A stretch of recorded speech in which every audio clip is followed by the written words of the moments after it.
Appreciate everybody showing up. So let me introduce myself. Welcome to the 1-in-1 show. And so I am Dante McCray. Got my co-host here. Shani, can you hear me?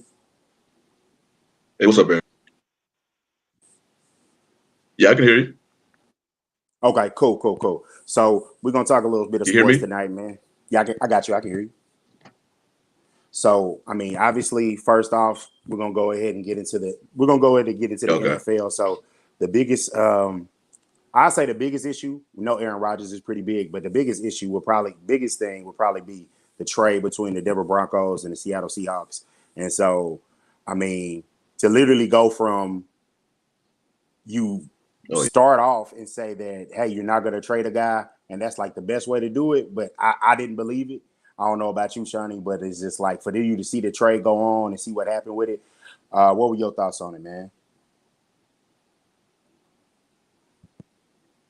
Man, I thought the trade was. I think it's good for Seattle. Wasn't going nowhere anytime soon anymore. They window is closed up there. Now it sucks for effing Lockett, because now they're going from a quarterback who can get the ball. Yeah, I don't know if he'll be able to get them the ball. So as far as I don't think they're not as good as they were when Manning came back in the day, Denver team, but they're close because their defense finished number 3 last year, and then they got some nice skill players. So Russell gonna go over there. He'll be able to hopefully be able to plug and play.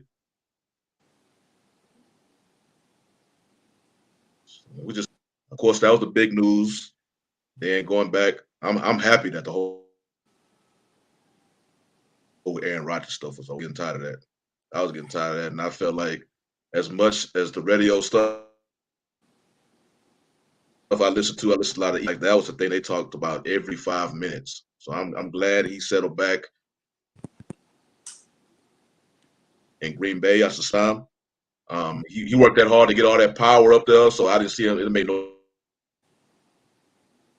sense for him to leave it. So as far as Denver with Wilson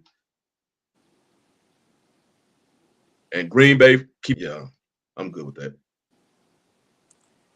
Yeah, I'm with you because it's like when I saw that he was going to like get Rodgers get the MVP, and he was just like he was playing so well and they were doing good. It's like, bro, you basically got like a cakewalk in this division. Now, not that it'll stay that way forever, because you know the Bears, if they can develop a quarterback, which I mean in their history they've never done it, so it's going to be a lot on Fields to do it himself, and for you to go through that and now when you're talking about Wilson, you're going into a division, bro, where what? It's him, it's Mahomes, it's Herbert, and it's Carr. So it's just like you going into a competitive division. So there's nothing there, if now it's great that you want to go to a specific place, but why not stay where you're at? They kind of gave him, like you said, Sonny, everything he wanted. They gave it to him, and so once they bring Adams back, I know they might be tight up against the cap, but I figure like they'll still be a good team. You did have Brady retire, so it's just like Brady left, and the Saints, as far as them being a team that I felt like they're a quarterback away, by them not getting Wilson, it's kind of it's really in the NFC. It's only a couple of teams that you really got to deal with. So even though he did have a disappointment in the playoffs this year, run it back, make a few changes. The Packers draft well. See what you got. You happy where you at, and financially, I mean, they definitely paid him in respect. I can definitely say that because, I mean, as great as he is, it's still it's a small risk as far as his age, giving him the deal, and you never know kind of like how he has at the injury history. But I figured both sides came out pretty good with that one, and I'm with you. I'm glad it ended before free agency, so now the rest of the offseason we can get some other storylines because that was getting on my nerves, man. It's like him coming out like, there's no news today, and basically Pat McAfee was his puppet. So it's just like, come on, man. Let's get that out the way. But as far as the Broncos, I think that as far as Wilson, he still got something to prove. There was whispers from execs saying that we don't know if he's here, and some people were like, he's the third quarterback in that division. And it's just like, if you were to say the third quarterback in that division, you just gonna give all that respect to Herbert, a man that's never made the playoffs. Like, let's just keep it 100. He hasn't made the playoffs yet. It's not to say that he won't. He was on the doorstep this year. Yeah. So why not go ahead and give Russell Wilson his respect? They got the defense. They got the weapons on the offense. I think that's a team that is going to definitely be in the playoffs that I would pick. And as far as the Seahawks, I mean, it's a full rebuild. And I mean, they got picks. I will say that you could say, hey, why didn't you get more picks? On the flip side of that, they don't draft well. They don't draft. They haven't had a. They got to kill it. Yeah, so it's like, they got a few established players, got some picks. I mean, to be honest, I think they're gonna be bad this year. I think they get their first rounder next year, and then that's the class that is like, hey, it's a lot of good quarterbacks coming out. You try to go and find your quarterback and rebuild it because you're not winning them with Drew Lock. I mean, Drew Lock probably he might get you 6-7. Well, I would say 6 or 7 wins, but that division is really tough. It's got the champs in it. So I mean, he's probably gonna get you where you need to go, and he probably will go out. Wilson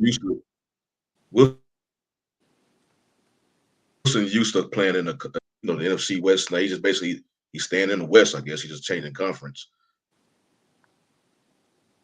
But he used to paying so more. His counterparts, everybody in his division now is almost pretty much a card just below him. You hear about Herbert, who should be. He still got to prove himself. He's just a nice young talent. But yeah, I think I had an interesting thing about that one because going back and see, it's going to encourage any player to get their money. I never want to speak down on their money, especially in the NFL with their cap. Pretty much this year, I think, if I'm not mistaken, going up 26 next year alone. So they're going to have more, but I know he's going to salary. But with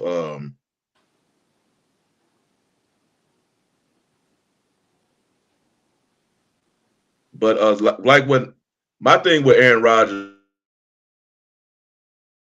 is when his whole, as great as a player as he is, he's up there with. So I look at him; he's up there with the elites, the all-time elites. So I'm the Mannings, the Bradys, the Montanas, all of that. All of them, their foundation is basically because all of them, of course, did great in the regular season. They had their performances in the postseason. Added on top of that,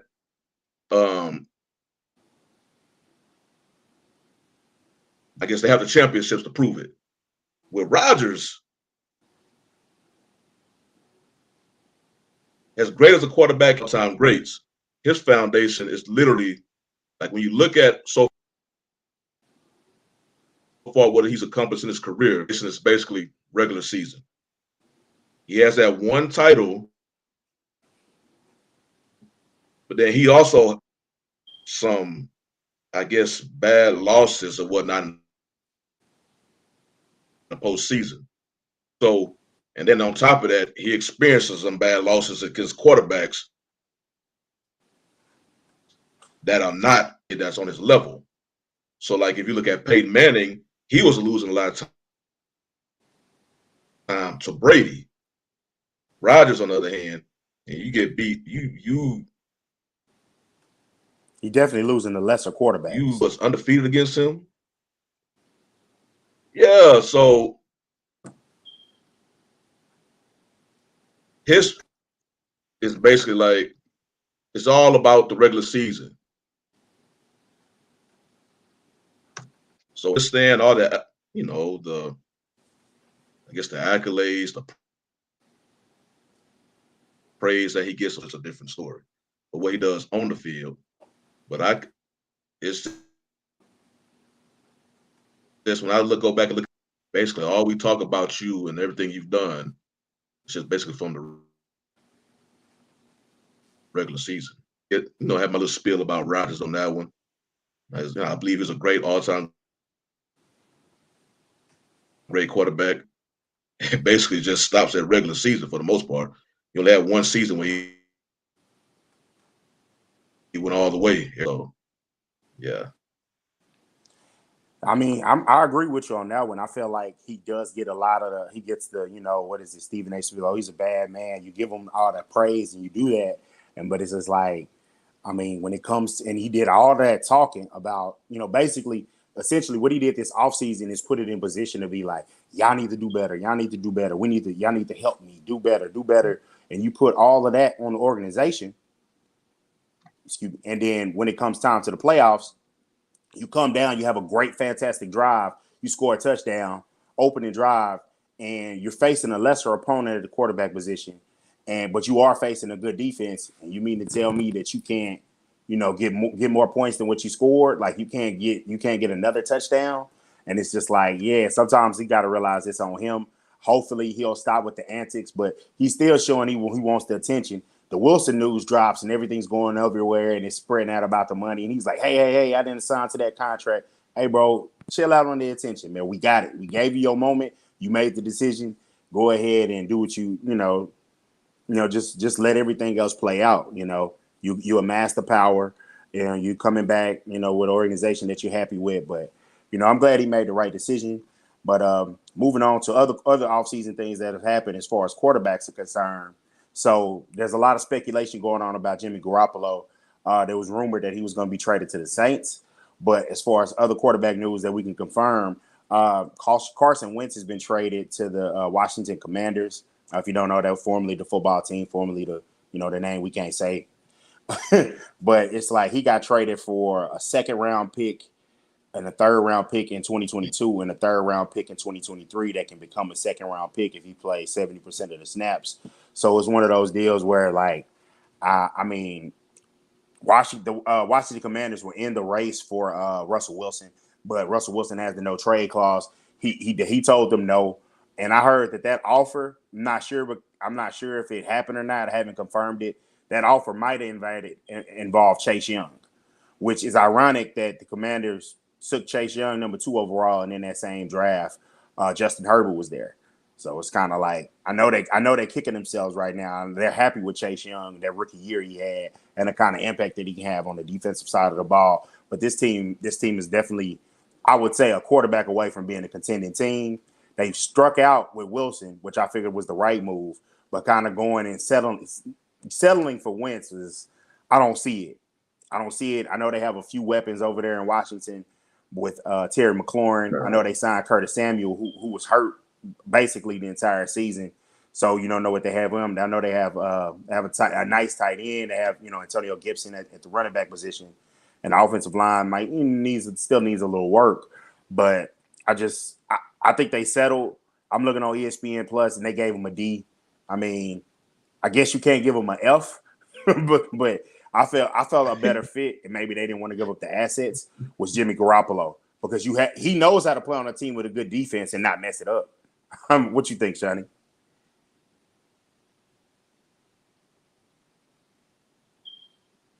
Want to get rid of him. I think because I know they had calls past several seasons, but they just don't want to get rid of him. Now that he got Trey Lance, maybe they still gonna trade him, before the draft. But that boat has been passed by. So I don't know. I thought the Commanders was a good fit for him, but they decided to go with Wentz. Wentz is right now. I don't see.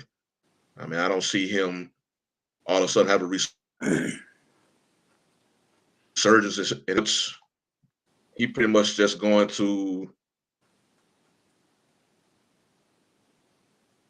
The thing about Wentz, physical skill set, but between the ears, his decision making is just it's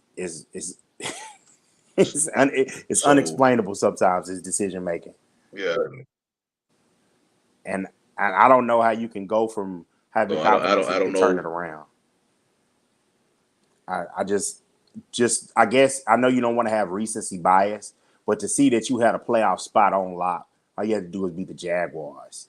And it's like, I don't know if I could trust that guy. Like, I know everyone said, Philly broke him and they were so harsh on him and everything like that. Well, the one thing you do want from a quarterback is to be, sharp, and not just sharp, but, mentally tough. And I'm not sure if you're going to be able to get that from Carson Wentz. And, the physical ability is there, but at this point, he's just the guy he's the former high pick that has the pedigree, the ability, but he's going to go from team to team. And it's just like, I think this probably is his last stop before he's a backup. I mean, I'm guessing that Washington was comfortable with it because, he was in their division. And it's somebody that maybe in the draft they liked. But, of course, you can like a guy, but if you're not high enough to draft, you don't get him. You can't get him. So maybe it's one of those type of situations. But they settled, to be completely honest, and it sounds weird, but as a Cowboys fan, I was hoping for the division to improve with the quarterback position so that you won't find situations like you got this year where everyone all year long could be like, well, you're in the playoffs because your division is terrible. And the division is terrible, and then you're going to go off against stiffer competition and you'll lose to them. So getting Carson Wentz does not help Washington in that standpoint as far as sharpening the division. Kudos to the Giants. I did hear that they did make a offer for Russell Wilson. As quiet as it's kept, I think the offer had Daniel Jones in it, a couple of first round picks, but Russell Wilson had the veto power, and he was like, "Nah." He chose Denver. So I mean, teams are being aggressive with trying to get the quarterback. And to be honest, I don't mind it when teams are aggressive with the trading assets to get an established quarterback. Sometimes trading all those picks for the sure thing in the draft. I mean, you end up what? Yeah. People give the Rams credit for being aggressive and going up and getting what they did with Stafford. But the other, the previous move they did was to go up to get Goff, and he was good, but not good enough. So kudos to them for like moving off on it. But sometimes maybe teams will go ahead and find a disgruntled quarterback and trade for them. But the quarterback position is so scarce, like we mentioned earlier. So it's like you got to figure out what you're gonna do, and maybe I'm hoping that Washington gets better at quarterback, but they'll probably reach in the draft and take one of these guys because you keep hearing that the draft quarterback is just not strong, and then but somebody's gonna pump some of these guys up, and Yeah, that's what I somebody's was about gonna to say. take a Yeah, few that's too early. strong. Yeah, that's what I was about to say. Yeah, this year it's not strong on quarterbacks. I think a lot more about to be about the O line, D line, especially D line. See how desperate teams are for a quarterback. I mean, you got besides the upper echelon, all these other teams they just have quarterbacks that that the long term plans they can't go nowhere though. All the other QBs are already locked up somewhere. Unless you get lucky, the draft you may find a diamond in the rough. It's not a draft that has a lot of options right now at that position. So, and you both Cowboys fans. So I'm looking at Cowboys. We got the news really just before this thing popped. We started here. He didn't find himself in something. So got to see what comes down. What comes down in that the players. I see. They're trying to find out what they're gonna do with him. Me myself, I hope they can keep Amari because Amari was the thing that turned it. Dak needed a receiver that can create some separation from routes and all that. Even though Dak, it's not up there with, it's not even up there like with Joe Burrow or not. So he likes to have some type of, and Amari gave him that. That's why immediately when Amari came, you just saw a better connection with Amari than he had with Dez. So now, if you lose Amari, CD is CD. He can do what he's a playmaker. So far, I want to say he's not really the possession as Amari was. He makes the big plays, but Amari was the one him open. So I hope they can keep Amari. I know though his contract, it's just a big target for the Cowboys just to find ways to remove themselves for that contract. I don't know why they keep finding themselves in this position. They keep finding themselves in bad contract with these players. They had to go through it with Zeke for giving Zeke that money a couple of years ago because They fought early too. Was drafted in 2016. People forget the year Yeah, and the year prior, the Cowboys tried to go use that model as, wow, we could just put any running back there and get some production when they didn't want to pay the running back from 2014, DeMarco Murray. So when they didn't want to pay him, running back by committee, and it didn't work out at all. That's the main reason, of course, when Romo got injured. But now they wanted to get Zeke, and they used that high pick on the running back when everybody say you normally don't do that. So the money, because before he got the money, he was balling. Minus the 6-game suspension, Yeah. he was seasoned. He would have had 3 straight rushing titles. So, but yeah, when he got that money early, thing he does now will be compared to that contract. And that's pretty much and I feel like he showed you, like, it'll be people kind of were getting impossible on to live up to. people got on him about the 20 was it the 19 season when he signed the deal. I felt like the 19 season was still a pretty good season. You could see a little bit of the burst was leaving, and then he needed to do different things in our season, because it's like, yeah, he showed the videos, he was ripped up and everything when he was in Cabo, but he was just showing that he wasn't as elusive, he wasn't as nimble. I think starting this season he did start off that way, but the part of the reason where you could tell a running back is losing it is the injuries. And it's just like, he said he had the injury and he fought through it. Like, I respect you for fighting through it. And it's admirable, but it's like, you got, if you're not 100% and there's somebody behind you that can produce, and you big up him, you talk good about him, he always has, good teammate and everything like that, let that man go ahead and get some opportunities while you rest up. And it was definitely coaching malpractice by the Cowboys to be like, for it to be, you to play the Thanksgiving game, the man is banged up. You play the Chiefs game, play the Thanksgiving game, and then you have instead of the 10 days, they always going to play the Cowboys that next Thursday. And so you do have a normal week, but you still, this is your third game, in a short time span. Why wouldn't you let him rest against the Saints and then get your time to rest up and get more time? Like, just some of the things that they did. And then in that game, Pollard had what he had, that 60-yarder, where he's showing the burst in the longer runs. Like, Zeke gave you a couple of, some good 10+ yard runs and some 20s, but he only had one. I think he had 120, big one. Like, he had 140 plus. And it was just like, and he got caught, but he was showing more explosiveness. But part of the reason why you don't trade, gave the running back that big money is because you get that. I felt like the running back position is valuable. I feel like the CB, the collective bargaining agreement. I think that the Players Association needs to try to do something, because yes, like there's evidence for years and years that the running back position, it gets banged up and they get hit. Like, them being through what is it? You can have the first 4 years of the rookie contract and then the 5th-year option. Running backs, come on, man, a 5th-year option, that's your career. They should, almost be in this position where if they do want to get paid, they should have shorter deals. It's basically, at this point, it's almost better to be drafted in the second round if you want production out of that back.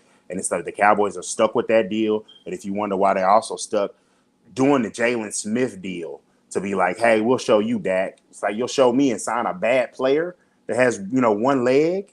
And it's just like, so when the Cowboy fans are wondering, hey, why are they in this position? That, bro, you signed a bad player that you couldn't even. What did he sign that deal in 19 and he gone now? Come on, man.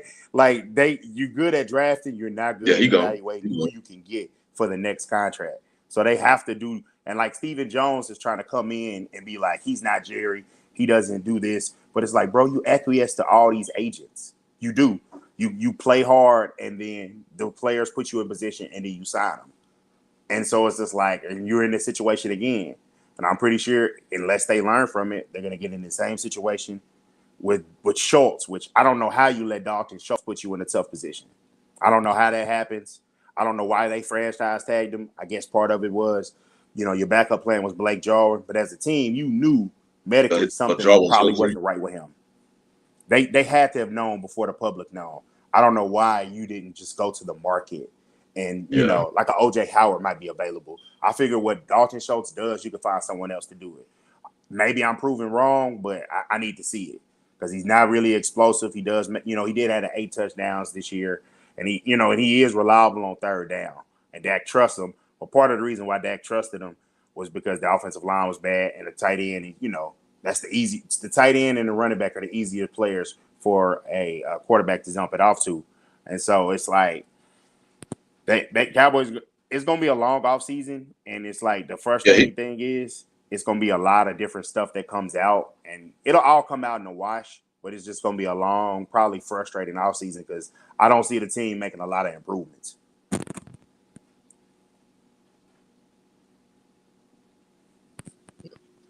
Schultz, he surprised me. You know, he got a good set of hands. First start, you know, it wasn't his best start. He was dropping. I think he dropped about 2, maybe 3 passes. After that, I remember last season, it was be a surprise like when he did drop a pass. This year, he had a little bit more drops, but yeah, the only thing about Schultz though, he was a good receiver, even tight end, but that blocking, yeah, on that. Speaking of which, looks like we got a shout out. Sports, appreciate y'all for joining us, listening on to our first show. Hopefully, you know, I've been having some connections issues. How you guys doing? How you guys doing? Evening. Good evening. What's going on? Hey, what's up, much, man? Y'all chopping it up, talking about sports, man. It's one of my favorite things to talk about. That's what's up. That's what's up. So what's your name? My name is Marcus. What's going on, Marcus? So who's your favorite team, Marcus? For me, I like watching Drew Brees and the Saints growing up. I like watching them a lot. Okay. Yeah, you know, they're done, but they're still in a rebuilding type mode right now. I also like watching Brady. I didn't really like the Patriots that much, but I respected Brady, what he did, what he accomplished. Yeah. And then obviously the Ray Lewis and Ed Reed, the Ravens. Those are usually the teams I watch. So the hard hitters, you know what I'm saying? Hey, I know they're trying to take it away, but every now and again we get some hard hits. So let me ask you, how do you feel about the Saints trying to trade for Jimmy Garoppolo? I understand maybe why, but still, I wouldn't go. I don't want to go that far because Jimmy Garoppolo, he's just not that guy. He's not that guy to win championships. I don't see it in him. No disrespect to him. He's a great, semi-consistent quarterback, but he also is injury prone, so he gets hurt a lot. And with a guy like that, you can't have a guy it's just like Tony Romo. He was a great quarterback, but he got hurt too damn much. Yeah. Tony Romo was not a great quarterback. I got to give Tony Romo his credit. What he gets statistics and records. On his best day, he was an okay quarterback. Hey, I know Mandrell. Guys, I know Mandrell. And this guy, he pushes me sometimes. He tries to test me, but I got him. Tony Romo was not a great quarterback. Great is definitely exaggerating it. And I was when I mean great, I mean great within his franchise from his records, you know, within his franchise. He was no Troy Aikman. He wasn't great within the franchise because, and that's the problem that happens, is like he looked really good compared to the guys you had. Like it was basically, I remember seeing the Chad Hutchinsons of the world. And it's just all the other, you know, I don't want to hurt y'all, the Clint Sterners and all those terrible quarterbacks. So you see somebody like him who is a good quarterback and you think he's a god. And that's what happened, man. And so amongst a lot of fans, it was like, look what we got. Look. And it's like, yeah, he was good. I mean, he got ripped a lot for certain things. I felt like if he never did the Cabo thing, I think his perception goes a lot better. And, you know, that killed him. Like that absolutely killed him. That's what happens when you mess with a white girl. Yeah, but here's the thing. Here's the thing with Romo. He's not like I've never liked. You just said his name. But from New England, but went down to the Tampa Brady. Bay. Yeah, that. Oh, that guy? You mean the GOAT? Yeah, that guy. Listen, I've never liked him, and I'll tell you why. It's a completely biased opinion. Okay, I was a honest to goodness fan of Drew Bledsoe, right? Honest fan of Drew Bledsoe, but Bledsoe got hurt one season. Yep. Brady comes in, picks up right where Bledsoe left off, go off and win the Super Bowl. He immediately takes Bledsoe's job, and I've hated Brady ever since. Not taking away from what he's accomplished and everything. Yeah, fantastic quarterback, Brady. You know what I'm saying? I can't take it away from him. I want to, but you can't. Exactly. You know what I'm saying? Can't. It's one of the things I want to. I really want to. I can't stand him. That was Bledsoe's job. That was Bledsoe's team. That was Bledsoe's season of glory, but he got injured. And Brady stole it. Well, let me ask you this, Mandrell. Let me ask you this, because Nick Foles is the same thing for the Eagles, right? Nick Foles is the same thing for the Eagles. He led the team. Carson Wentz went down. Carson Wentz was obvious. I thought Carson Wentz deserved to win an MVP over Tom Brady, even though I like Brady. But Nick Foles did do what he had to do to win the championship, and especially he showed out in the Super Bowl. And why didn't they keep him? So why didn't they keep him the following year? I mean, the thing is, the answer was, look at what he did. I know he had the good year where he was quarterbacking for Chip Kelly's team. He's a guy that's inconsistent. He had that good year. The league kind of caught up to him. And, the next year it wasn't so good. He has a chance with Philly where he gets in there. He catches lightning in a bottle because nobody remembers the regular season. He looked terrible at the end of the regular season. Philly still gets the top seed, comes in the playoffs, catches fire, and wins it. And basically, he wasn't good enough to be a full-time starter. But what they did and how they treated him in Philly, because it was their first Super Bowl, they ruined Wentz. I mean, you got the backup, and he has a statue outside of the stadium.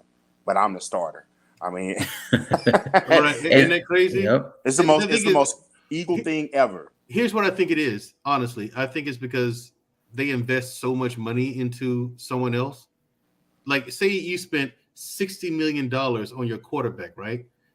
Midway through the season, he gets injured. Your backup comes in, wins every single game up to the Super Bowl, and you're the you're the world champ. How you the world champion and you're the only ones playing? America is. Anyway, we'll get on that later. So, anyway, you win the Super Bowl, but then you come back next season. The guy who won the Super Bowl for you, the administrators up in the office, they're gonna want that guy to take a seat because they spent $60 million on this one guy. You know what I'm saying? And I think Bledsoe was kind of in between contracts that year, and that's why he took a seat. And Brady went on to glory because Brady. I mean, good, fantastic quarterback as he has proven, but he was no Drew Bledsoe. So you don't call him the greatest of all quarterbacks? Here's the thing: Brady? I don't give him that. I put Joe Montana up there as the greatest, and here's why: Joe Montana's numbers might not be what Brady's are, but in the clutch, if I'm on the 1 yard line and I've got a minute 30 seconds left to get all the way down the field and score a touchdown, I'm picking Joe Montana. Anyone who's old enough to remember Joe Montana, this dude played like God was standing on his head.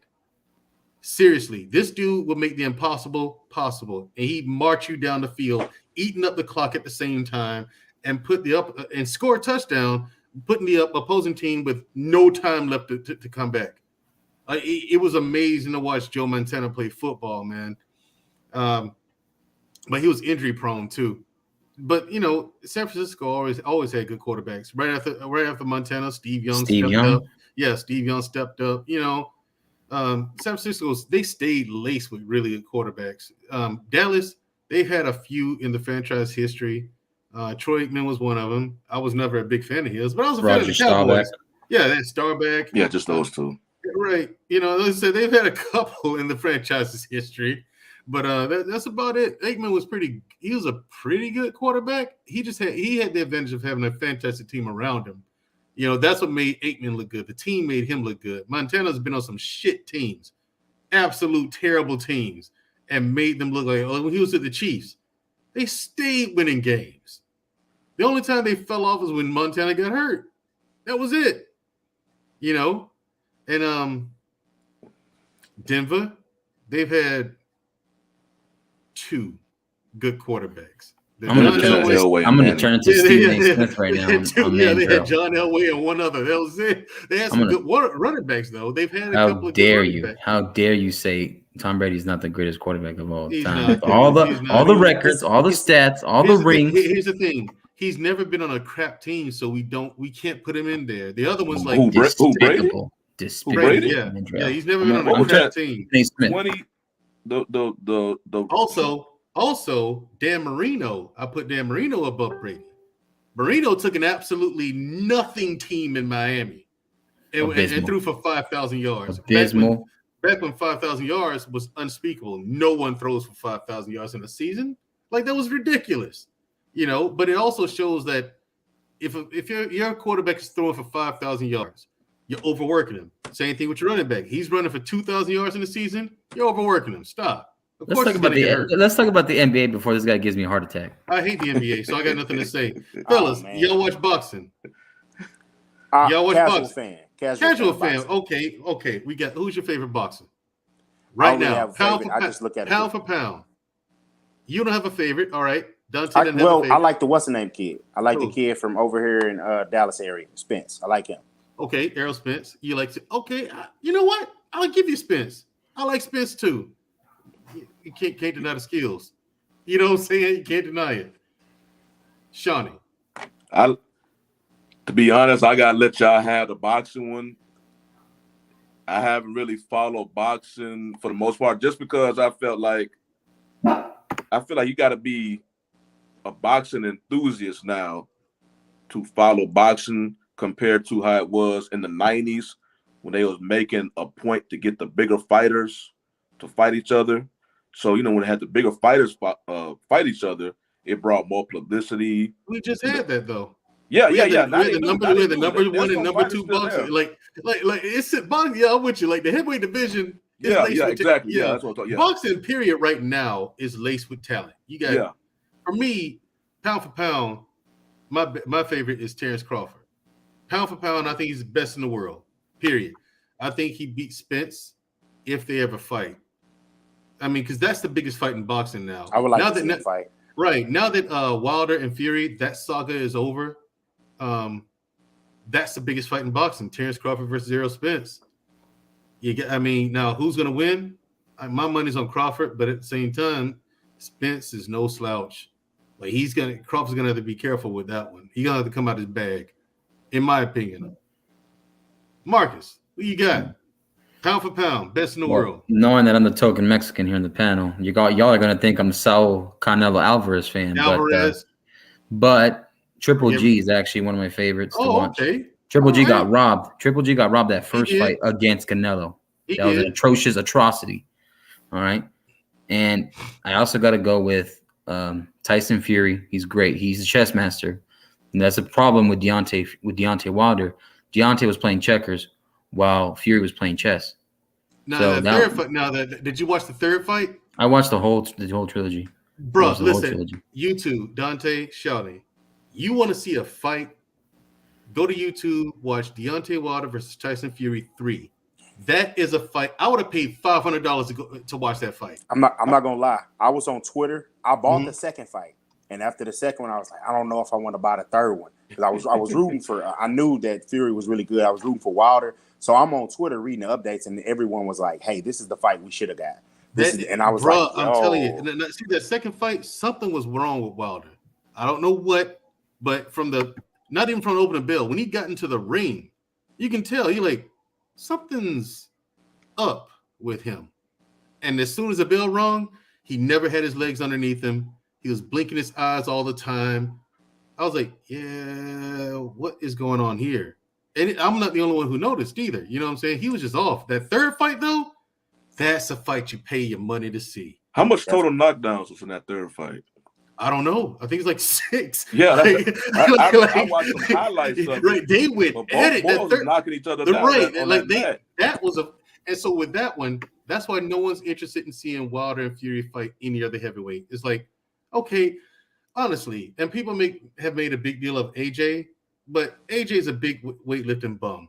Okay, no skill at all. AJ is not beating that. Those two, if one of the men that they were at that night If either one of them show up in the ring against AJ, he's annihilated. Real quick, First round knockout. Real quick before we transition to the NBA, I want to talk about the lightweights. So, like, you got Gervonta Tank Davis, you got Ryan Garcia, you got Teofimo Lopez, even though he just lost against Kambosos. Kambosos no joke. Kambosos won. Devin Haney. Yep. And then you got Rolly Romero. Mm-hmm. Which one do you guys like in the lightweights? And oh, my bad, Lomachenko. Yeah, see, that's the lightweights. The lighter weight guys. That's a tough one to call, man. Like I said, fellas, y'all need to get back in it because boxing is laced with talent nowadays. Oh man, I grew up in boxing, so that's why I know some like Mexicans, man. Right, same here. I grew up in boxing. You know what I'm saying? I boxed coming up. Like right now, if you ever wanted to get back in boxing, bro, you said it's a good time to do it, huh? No, actually, it was 3 years. Especially the betting man. The betting man's a good time. Right, actually, 3 years ago was a good time to get into it, but now, jump back in it now, man. In these lightweight categories, like you got Lomachenko, who looks like a wizard in the ring. It looks like an absolute wizard. Teofimo Lopez was a one-trick pony. I think he got his claim to fame. You saw he got done in the last fight. He went up the weight class, right? He went up to 40. Yeah. He just, but no, he didn't. He lost those belts. He beat Lomachenko. Didn't give Lomachenko a rematch.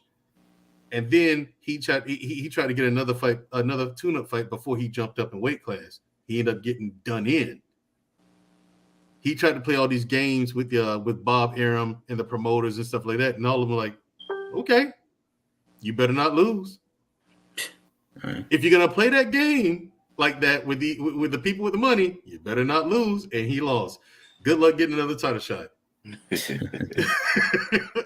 himself over. He did, and the thing is, he didn't take the fight seriously. He didn't train the way he was supposed to. It was that whole thing on the champion. I beat Lomachenko, which, to be fair, was not supposed to happen. I didn't see Lomachenko losing to Teofimo Lopez, but it was one of those cases where if you watch that fight, you can see it was one of those things where, number one, Lopez is young and he was hungry. He wanted that fight. You know what I'm saying? Lomachenko does what Lomachenko does. He just started too late. Like he figures you out. He figures the puzzle. He plays chess. You know what I'm saying? Mm-hmm. And he just started too late. That's all. That's it. He just didn't catch up in time. That's all that happened in that fight, really. You can still argue that Lomachenko won, but it's too close to call if you're gonna score the fight yourself. But yeah, lighter weight divisions. Yeah, I'm about to get caught up on that light heavyweight. Okay. I'm gonna get caught up on that for sure. Yeah, I'm trying to go to the Spence fight that's coming up in April. I want to see it because I was working for the fight that he had with Garcia, and I was able to see it, and I liked the energy from the fighting, and I was like, you know what, let me go ahead and try to go to some live event boxings and kind of catch back on it because I like to be able to see it. And I know every now and again they have it on ESPN and stuff. Yeah. So I'm gonna check out some of the guys before they kind of become, before they become the main cards, catch them on the undercard side. Yeah, so, see, Spence is that fight that you're talking about against Garcia. Spence wasn't 100% for that fight. Spence, they asked him, Spence, he's like, Champ, well, it was on Barbershop Conversations. They asked him, what were you? Were you percentage wise from 0 to 100? He said, man, to be honest, I was about 70% for that fight. They're like, what?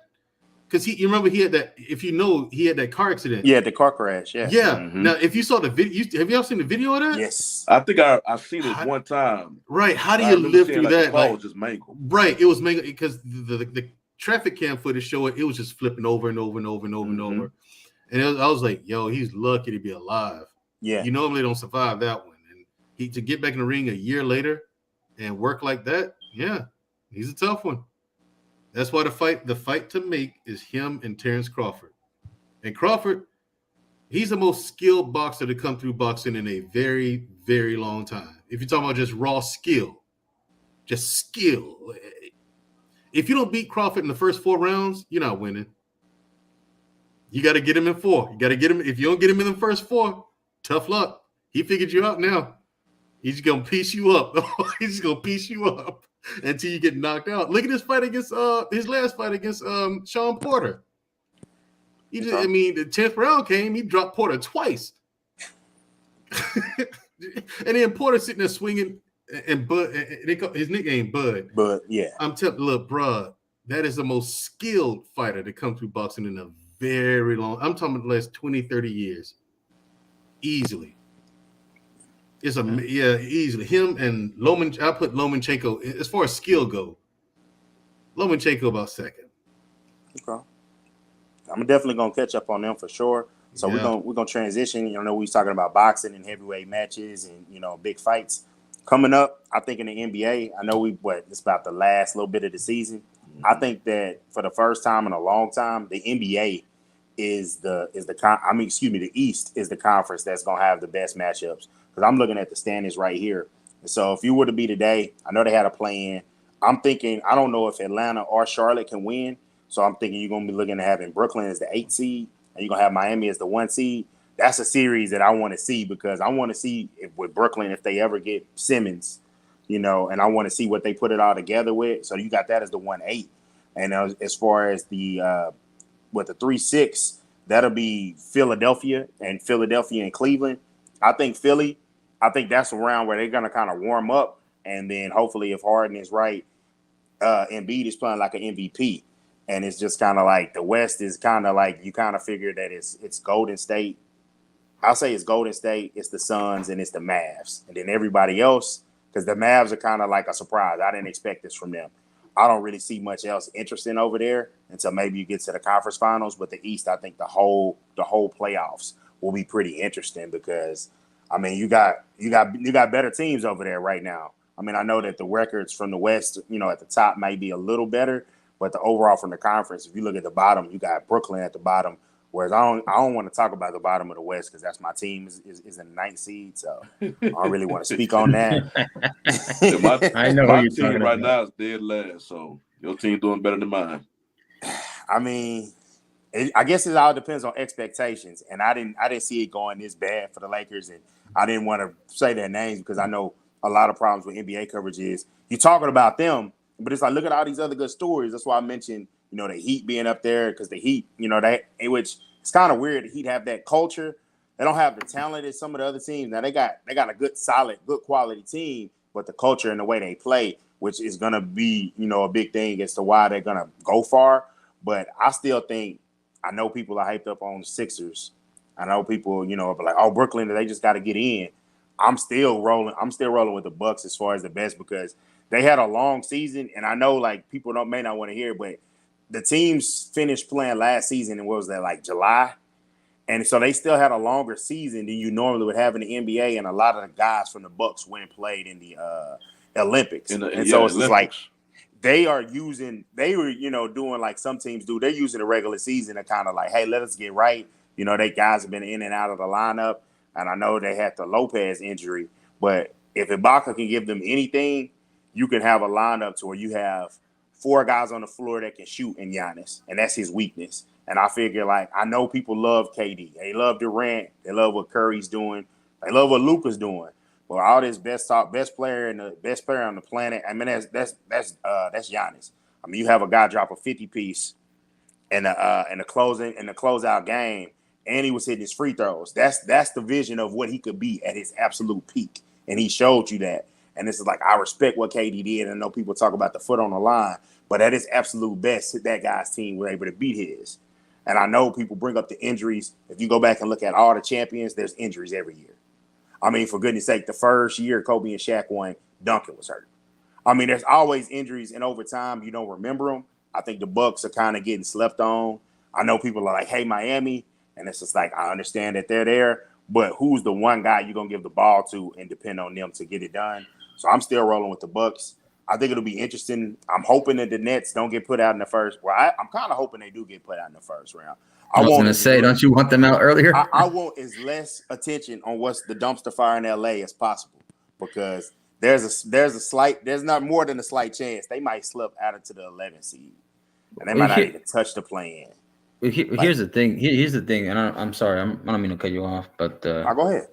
The thing that frustrates me about the Brooklyn Nets is because they have so much potential to be a championship team. They literally need Bradley Beal. I keep hearing about Bradley Beal going to the damn Nets, but the Nets already got a guard. I think the guard that is to be needed is more in Brooklyn. Get rid of Simmons, and trade a couple maybe players. Get Bradley Beal. Bradley Beal is a 25 to 30 point monster at least on a given. That's what he averages. And then you get Bradley Beal, you get Kyrie Irving half the time, you get KD. You got 2.5 stars there right there. 2.5 because Kyrie's there half the time. Kyrie just dropped a 50 piece on an away game right now. That's what you get. And that's what Stephen A. Smith was getting on Kyrie. See, this is the thing because the people of Brooklyn are getting robbed, and the city and the franchise, because they paid him $40 million a year. I get it. You want to stand on your ground for your principles. I got it. I respect that. However, all that money you're being played, you miss out on a game because you had a birthday party to go to. Come on now, child, please. Child, please. Marcus, I had a birthday party to go to, man. It's gonna be lit. Mandrell, you had a little kitty party to go to, a little Ninja Turtle, little outfit on. How dare you? I think Simmons on this particular team, I think he'll be a good fit. Because we already know when Harden was there, Kyrie, they gave Harden the point guard responsibilities. Right. Kyrie was playing off the ball. I think they'll do the same thing with Simmons. Simmons don't have to worry about doing scoring. Whole Simmons thing with 76ers, I got a lot of opinions on that. But as far as just keeping it in Brooklyn, he don't have to really worry about scoring. He can just be a ball distributor, play excellent elite defense like he always does. Yeah. The scoring is going to come from one of the other two, the three-headed monster. The only thing about Brooklyn, though, because both, correct me if I'm wrong, both Kyrie and Durant, will they be free agents after next season? They came with a 4-year deal, huh? KD signed an extension, and Kyrie he can opt out next year, and he can be a free agent. And to be honest, I'm not sure if Brooklyn would be mad if he left because he's done more harm than help. And it's like, I understand it, man. You stand on your principles, you want to do it. My only thing with him is you were trying to say that, and I got to give credit to who said it. Howard Bryan of ESPN was like, he's a rebel without a cause. He wants to be, I'm the speak for the voiceless, but you're not speaking. He's not really saying anything substantial. He's just like, if you say, hey, look, there are a lot, if you went up there and he said, hey, there are a lot of side effects to this vaccine. I don't want to get it. I'm not comfortable receiving it. Cool. That's fine. But he was just like, hey, I don't want to do it. And you knew it was a problem as soon as Harden was like, man, I will inject him myself. When Harden said that, I was like, hey, man, this is going left. And when I saw their record, I was just like, it's not working out. And then you had a problem with KD's passive aggressive, Harden's passive aggressive, and Kyrie. I call him a space cadet because you don't know where his mind is. You don't know what's going on. So that's a mix. That's a recipe for disaster. And so what you end up is, the agents did the job and it's like, hey, I want to go to Philly. Traded him to Philly. I figure like Ben Simmons is a great fit with what they want to do. But every time I look at about that time I saw him trying to take the layup and he missed it. Every time I see that, I just simply think like, it just passed it out. I can't trust that man. I can't trust him. I can't trust him when it's time and you really need something to get it done. That's why I said Bradley Beal.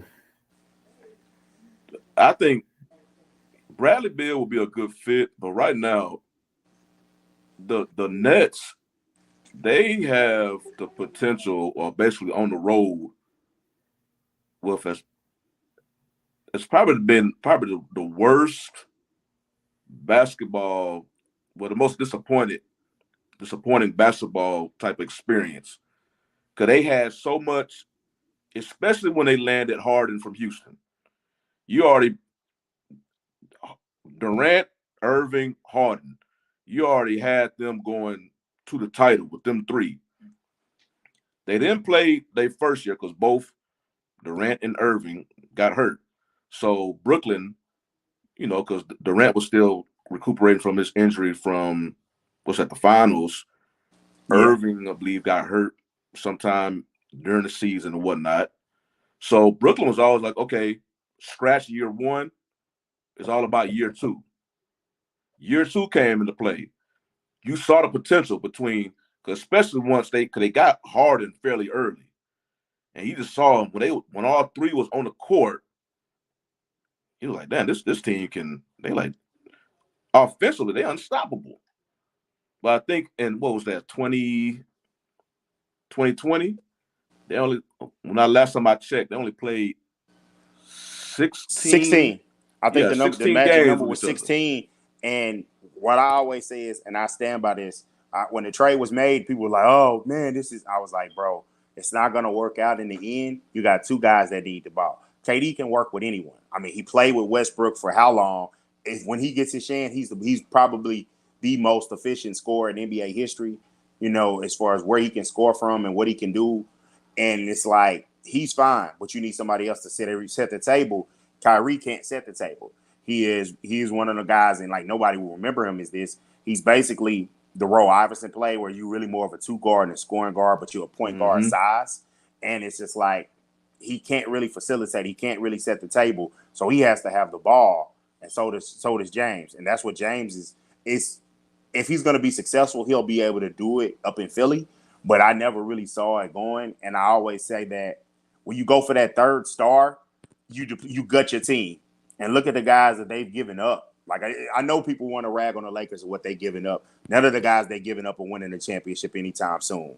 But you had Jared Allen, who ended up being an all-star this year. So that's defensive. That's a center that you need. I mean, they gave up Karis LeVert. That's a guy to come off the bench. Dinwiddie, definitely came through and had value for you, especially wouldn't it be great to have Spencer Dinwiddie when you have Kyrie, who didn't get the vaccine? So you got somebody that can come up, a guy that's a six-man. And everybody knows a six-man is a guy that can come in and start. So it's like you gave up your depth for the 3 stars and a bunch of guys. And like, yeah, they found a Cam Thomas and they've been able to do things. And they still got, they've signed Patty Mills. But it's just like, you don't have enough. You don't have enough defense and you don't have the chemistry. And most importantly, you handpicked a coach that had never done this before. You had a coach that's never done this before. That was Kyrie. Never dealt with this. And it's just like, and then you knew it got off to a bad start with Kyrie. It was like, well, we really don't need a coach. We coach ourselves. And it's like, bro, space at that time. But what are you talking about? How are you going to undercut your head coach? And it's like, it was a mess from the beginning. They really should have just left it at 2. When you have it at 2, as you see with the Lakers, you add that third person, it guts the team and creates problems. Miami was the only one to really be able to do Miami and Golden State. And Golden State's was a one-off because you had the team built, you had the spike in the salary cap, and then it's like, okay, we added KD. We got rid of Harrison Barnes. We still kept Draymond. We kept Clay. We kept Steph.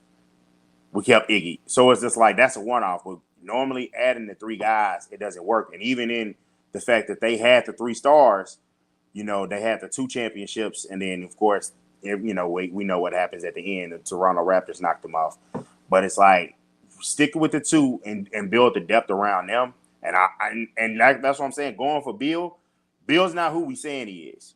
Like, he puts up those good performances, but when did that team get to the playoffs? They got to the playoffs when you had John Wall, a healthy John Wall, and they were able to do it. And when Russell Westbrook, as much crap as people give him, Bradley Beal was not making the playoffs with just that roster. He's not a guy that's going to elevate you like that. And to throw money at him, I think that would be, I don't know. I'm not buying it. That's one of the sneakier things. If anything, if you're looking for somebody, try to convince Dame out of Portland. Try to convince him out of Portland. But I'm not buying what's the name getting you to the. I ain't buying it. Here's the thing, because I'll give some respectful pushback only because Harden doesn't play defense. Kyrie's a small body, but then you got Bradley Beal, who's like in the middle right there, who like he could play both defense and offense. I'm all for that. All the players that I've noticed that have been champions that don't complain as much, except for LeBron every now and then. LeBron, he does both. He plays both sides. Kawhi Leonard, he plays both sides. Giannis plays both sides. KD plays both sides when he was, doing his thing, going to the finals and stuff. These guys metaphorically played both good offense and defense. And that's the issue when you had guards, especially if they're small, they can't really do much if the guys are going to be a 1 through the 3, literally botting you up and down, because there's some pretty big guards and pretty big small forwards that sometimes guard the point. So that's an issue in itself, So that's the only way where I give pushback, only because of the fact that, hey, if I'm gonna have a star, because literally Kyrie is superstar level, but what throws him off is I the push fact that back you on get it. that. Well, what I mean is like the fact that he literally has superstar capability, but he's still below that Potential, tier. yeah. Yeah, potential. Oh, Kyrie. I Yeah. guess I won't even say potential because he's too old. Like they stopped using potential in the NBA. What about 27? Like you are what you are, and I felt like Yeah, Kyrie I believe is so.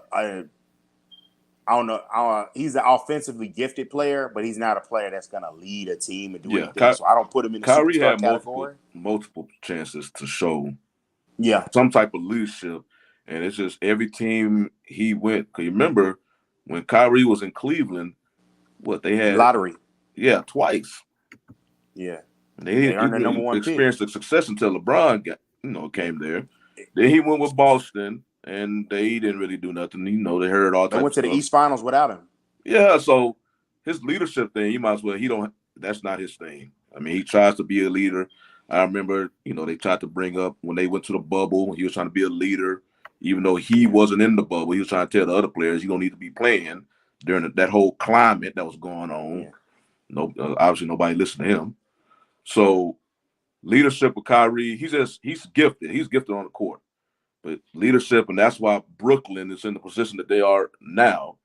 KD, I guess he's not really a leader neither. He's showing that. Yeah. So you got KD, Kyrie, then your Ben leader Simmons. was left being Harden, who came off what he did to Houston, which me being a Rockets fan, I had no problem with Harden wanting to be, one request out of Houston. He saw the window was closing, basically closed, because he was attached to Morey. Yeah. So he wanted to get out of Houston. I said, okay, And he built it situation around him. You did what you did in Houston. Go try to get your ring. But it's how he went about it, though. Yeah. You don't come in. You came extremely out of shape. He wasn't giving the effort. The last game he played with the Rockets before they basically just deactivated him before they traded him was when he called out the rest of the team talking about, I did what I can do. Just threw them under the bus. I'm like, man, now if I was a teammate, now the Rockets for whatever reason still went, and when he came back as a visit, on the visiting team, gonna give him a highlight reel or something. I'm like, I wouldn't even do all that. What happens with that is the way the balance of power is shifted. You see the bad side of the balance of power shifting to the players, where you got guys like Harden. You can't go at him hard, and I feel you. I might right now is not the time for me to give you that standing ovation. I might give it to you later, but I can't give it to you right now for how you treated me. But in the hopes that ever again you get a star to come to your team, you have to treat them the right way. You have to show them respect so that they won't know, like, hey, that's out of place. I'm going. I know we didn't get into the Mavericks, but that's one of the issues that the Mavericks are having. You got Mark Cuban, and people may not remember it when he was going at Russell Westbrook, and he's like, oh, he's not a true superstar. He's not. Are you making those comments? Other star players. There's only a couple of guys that are that special in the league. They remember that, and you got to shut your mouth, Cuban, and not like piss those guys off. I think the Rockets took it too far, but it's just like you coddle the guys, get the power, and they deserve it. They make a certain amount. There really should be no salary cap, but I'll get on that later. These guys are bringing in massive amounts of revenue to your team, and so yeah, they had a power, and they push things a certain way. And Harden overused the power, got all the stuff he wanted. I want Chris Paul gone. I want this. Ended up he made the bad decision. Then he says, "Hey, I want to get traded." So it's like the power. LeBron, the GM has done well sometimes. LeBron, the GM this summer, he was the one that nixed the Buddy Hield trade and went for the Russell Westbrook trade. And he had a chance to get DeRozan as well. He tried to get who? DeRozan. They chose Westbrook instead of DeMar DeRozan. I knew when they got, because the whole time the Lakers needed a shooter, and then all of a sudden for whatever reason they decided to bring Westbrook. I'm like, well, it's not going to go good. It's not going. I figured after at best I was like, LeBron is going to miss games. He's getting older. AD is going to miss games. He's going to play almost all 82, and he's going to be able to lead you through, make some things happen. I know you had the other shooters, and he was like, I figured if you put a lineup with him at AD at the 5, which he should play full time unless you have another big that can shoot. I thought it was going to be able to be manageable, but it didn't work out. And on top of that, even one of the young free agents you signed in Kendrick Nunn, he hasn't played since the preseason. Hasn't played a regular season game, and it's like the breaks hit bad for you. You know, people were wanting trades at the trade deadline. It was like the team isn't good enough. Why give away a pick and just to trade Westbrook to get John Wall? That man hasn't played. I don't know when the last time John Wall played. So you're gonna be like, you're gonna expect for him to come in and help improve my team. When you desperate, the Lakers were desperate, and they're in a position that it's still that feeling that the league wants to be like, hey, we want to stick it to you, we want to screw you, because it's like of all that you've won and done. So if you got people in position, you can't make a deal, and you know you're gonna lose the deal. Like you were able to pull off the Anthony Davis trade, and no matter what you say, hey, you got the championship out the trade, you won the trade. And the Pelicans are behind you in 10th and haven't rolling past that. So you won that trade, but the GM and the ownership, it's not meshing. And I enjoyed that championship, but I don't know when another one's coming. I don't know when I appreciate the relevancy. It sucked to be in that bottom of the conference, and people be like, oh man, and people beating you by 30 and every other night. It's like, nah, that wasn't fun. But now it's just like we're getting beat by 20, 30, and then we're coming back and losing by 10. So it's rough, but I don't know. I don't know. It's going to be a big offseason, but as far as what I said about players and you wanting to value them, I think at this point you can't do anything but get as best you can as the Lakers. Keep LeBron, let him break the all-time scoring record in the Laker uniform. So at least thing you can say as another player is, if you want to do big things in the NBA, you do them here. Because before LeBron came, I'm not gonna lie, there was no cachet. Everything was, they haven't won in a long time. Everybody respected Kobe, but nothing was happening for the Lakers. And like LeBron brought that to him. I appreciate him for that. I don't appreciate him for his GM skills, but it's just like you basically just got to make the team respectable and figure out a way to find another star. Yeah. Well, I guess one last topic I want to cover. I want to get y'all opinions. So we went around the league on various teams. And think about the NBA, they have just as much storylines that I guess I want to say off the court compared to the teams actually playing was decided on the court. I want to get y'all opinions real quick on about Ben Simmons and just everything he did pretty much this season. Well, basically what he didn't do this season, and how do you feel about him literally just throwing a fit or whatnot, or however you want to say mental health. And I know mental health is a serious thing, but it almost comes to the point now we're a society that basically like somebody can do anything, and then they'll throw the mental health tag on there, and now you just got to back off. You can't say nothing. Oh, mental health, bam, back off. And the thing about, and usually like before he got caught with the gambling, Calvin Ridley, well, I keep it basketball. Kevin Love, when he made his thing about mental health, nobody said anything bad about it. They respected it. They praised him for speaking up on it. Yeah. Everybody gave him props for that. So the players take mental health seriously. Ben Simmons, you never heard about mental health with him. You never heard anything about him. Matter of fact, the reports on Ben Simmons, even back his days at LSU or whatnot, he was always coddled. Nobody really basically had like yes man. Everybody was just, they never really held him accountable for anything. He was always just a talented basketball player. But when it comes to his skill set on the court, yeah, he's very skillful, but that one thing, his one Achilles heel, I guess nobody thought it was a good idea to, for him to work on that. He was doing everything else. Yeah.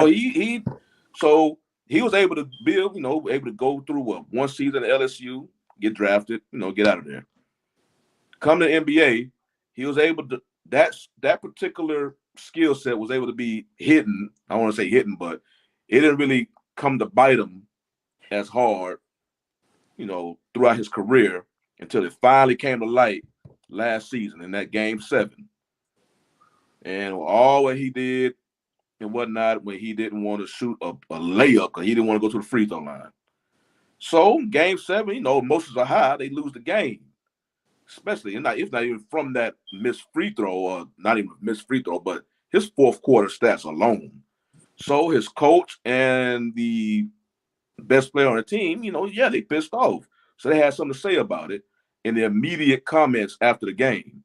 You put a microphone in front of these dudes' face right after the game, their emotions are high. Yeah. They're gonna give you some honest answers. So, most NBA players, they are true to their game. They know their game. They know their weaknesses. So for the most part, they'll take that off season to go work on it. But Ben Simmons didn't do that.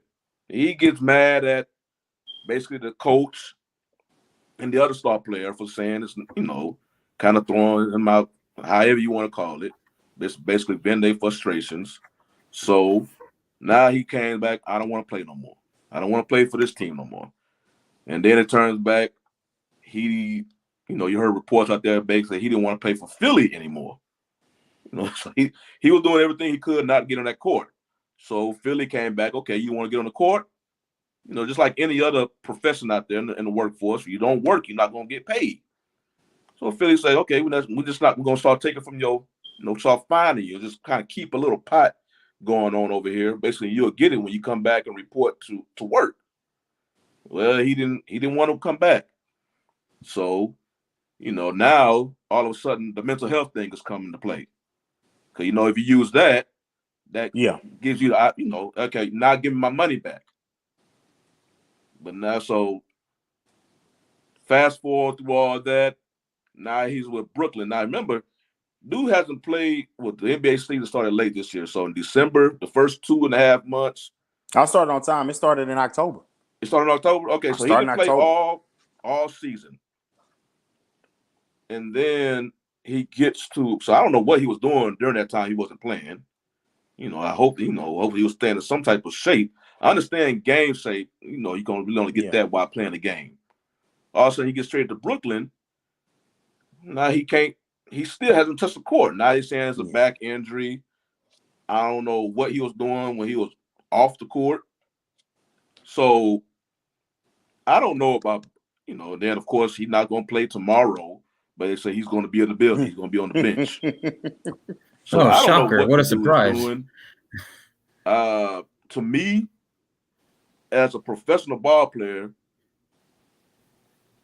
the dogs out there, if you saying that if there's a position of a point of their game that kind of cost their team a game, like missed shot, missed free throw, or just people saying just giving them hell about something that they couldn't do at that time, they'll work like hell in the offseason to improve that skill, or they'll come back with something to prove. Ben Simmons, he obviously he's not made from that cloth. He's not cut from that cloth. So he took his ball and ran. And the fact that he's still not on the court for, I guess, this new reason, his back. Somehow his back got injured during this time off. I'm like, dude, I think me personally, I think it's probably one of the weakest moves I've ever seen a professional ball player do.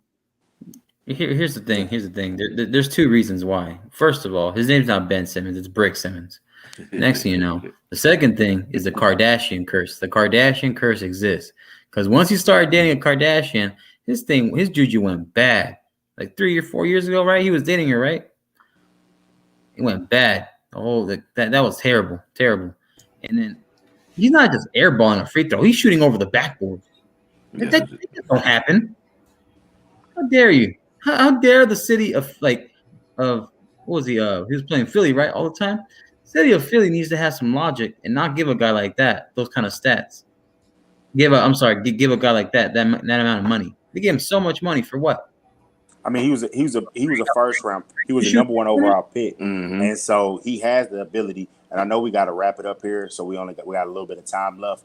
So I'm gonna keep it real quick. Like with Ben Simmons, and I feel like this could happen, and it has the propensity to keep happening.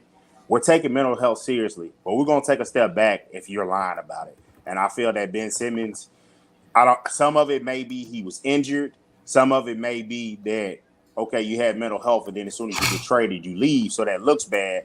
So I'm not against that. Some of that was put into it. I'm not playing yet, and some of it was him some of it was him getting in game shape and having an injury. All those things had a component to play in him not playing. But I'm pretty sure Brooklyn wants him on the court soon. But they know they had to get him 100%, and they have to continue to coddle him because a guy that you can't tell anything is a player that I'm not sure if you're ever going to win with. And I remember I heard Bomani Jones say this of ESPN, and I was like, I'm with you. I don't know if I can't tell you, hey, bro, you have to be able to shoot the ball or you have to take that open shot. If you can't tell that player that, I don't know if you ever win with it. People are in love with the talent because he's a 6'10" wing and guard. And it's just like it's not a good look. It's not a good look for him and how he did with the mental health. I think they're gonna dig further into that and investigatively. You are in New York market and Philadelphia market. It's gonna come out. It's definitely gonna come out. But Shawnee, man, I appreciate you, man. It's like I think everything we talked about today. We got to cover the NFL. We covered some of the NBA. I mean, we're gonna do this thing weekly. So I appreciate you, man, and we're gonna keep it going. I know we didn't get to speak much about baseball because they still fighting it out right now on the lockout. At this hour, they probably talking, and so it's like, hey, hopefully they can kind of get that done. And appreciate Marcus. I appreciate you hopping on and giving your top, man. Dre, I appreciate you, man, and hopping on with us and talking a little, especially getting us up and sparking it with boxing. I'm gonna do what you said. I'm gonna look into some of those lightweight gotta do some research in boxing. I'm gonna research that because I like coming into a sport and being a novice on it and kind of looking in and just being like, you know what? Let me look and see. Let me see what looks good to me. Or let me see what's not. You said I heard about Bud Crawford, and it's just like I want to see him fight against Spence and see how it looks. So yeah. So Shawnee, you got anything else, man? Anything you want to say before we get out of here for next week? No, it's fun doing the show. Looking forward to doing more in the future.